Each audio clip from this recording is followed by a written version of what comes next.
höldum okkur aðeins við þetta áfram sko, stöðu ferðaþjónustur á Íslandi. Það vakti athygli mína til dæmis að nú stefnt að því að ljúka skráningu bláa lónsins, sem sko, sem var dregið tilbaka eðlilega í kringum jarðhræringarnar, en nú upplýsi Grímur Sæmundsen, forstjóri Bláa lónsins, að þeir stefni að þessu og ljúka skráningu inn á marka á næsta ári.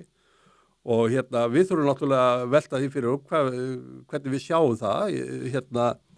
Mér finnst þetta djart skref, ég verð að segja það, með við að óvissu ekki lokið á þessu svæði. Nei. En sko við vitum það öll í góðu ári Bláa lónið algjörlega frábær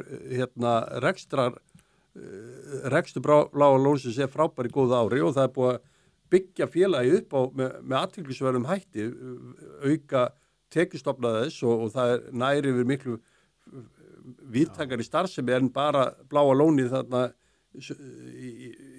við Svartsengi. Já, sko, það sem með Bláa lónið, þetta alveg... Það sem ég ætla að segja, fyrir hvaða fjárfesta, sko, þeir sem ákveða að vera með, þeir ekki dálítið áhættu sæknir þegar að því kemur? Sko, lífi, jú, þú þarf náttúrulega, sko, gefum okkur það nú að ef þessar hræringar,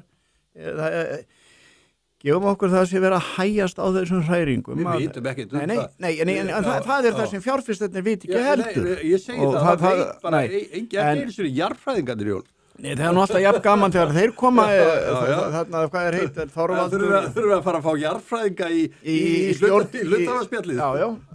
Nei, það svoleiðis. Og það sem í gangi það að Bláa lónið hefur ætíð verið bara, sko, áður en jarðfræðingarnar urðu, þá var Bláa lónið í rauninni peningamaskína. Það var alveg bara það framleiddi hagnað og þekktasta vörumerki á Íslandi. Og það svolítið síðan að stóð til að fara með það sko í skráningu. En já, það bara ánægilegt ef að skrá þetta og menn eru tilbúinir að fara það inn. Já, ég meina, ég játa að ég píldi hissa vegna þess að hvað kallar menn? Lífeyrissjóðirnir eiga náttúrulega stóran hluta í þessu í dag. Já. Og þeir en kannski... hvað segjum við sko, við náttúrulega alltaf að hugsa litlu hluthafana. Já. Og hvað, þetta verður hver að veita að meta það þegar það kemur og á hvaða gengi þetta verður selt. Ég held sko, en Bláa lónið hefur verið þekktasta vörumerki á Íslandi árabil. Ef það væri ekki þess að jarðhræringar, þá var ekki spurning að þetta væri athyglisverð fjárfesting og að því við hvaða útboðsgengi verður. Það náttúrulega verður líka bjóða gott verð fyrir fólk. Já, þú hefur nú áður vakið athygli á því að útboðsgengin þurfa að vera aðeins lægri. Við viljum fá lægra verð. Já, þú vilt fá meiri, þú vilt fá borð fyrir bárur þegar þú ert að koma inn í fyrsta skipti. Mér finnst það. Þú hefur lagt áherslu á það með hampiðuna og maður má ekki gleyma því heldur að þetta þú ert að tala um Bláa lónið. En Íslands hótel reyndu fyrir sér, það eru 2 ár síðan að stóð til að Bláa lónið færi á markað. Það er bara allt í hafa menn hægt á sér. 2023 var hlutabréfamarkaðurinn mjög erfiður í Íslandi, þannig að þá vildu menn ekki fara í gang, sko, við lágt gengi, skilur.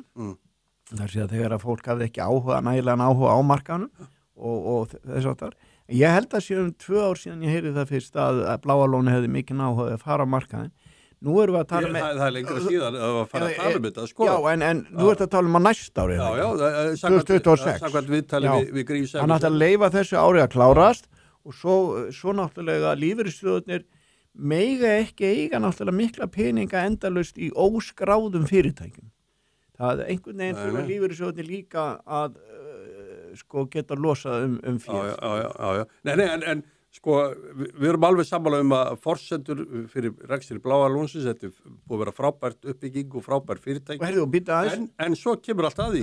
Hversu góðu fjárfestingakostur þetta fyrir litla hluthafan? Og það á að fara að selja hann í þessu ástandi. Já, og það má ekki gleyma því að Bláa lónið er ekki bara lengur Bláa lónið. Ég held að þeir eigi núna, þeir eru með baðlón við Mývatnssveit, Laugavatni og fleiri stöðum. Það eru komið stóru prójekti upp í Þjórsárdal og eru sem mjög ánægilegt. Eru þeir ekki líka upp í Kerlingafjöllum?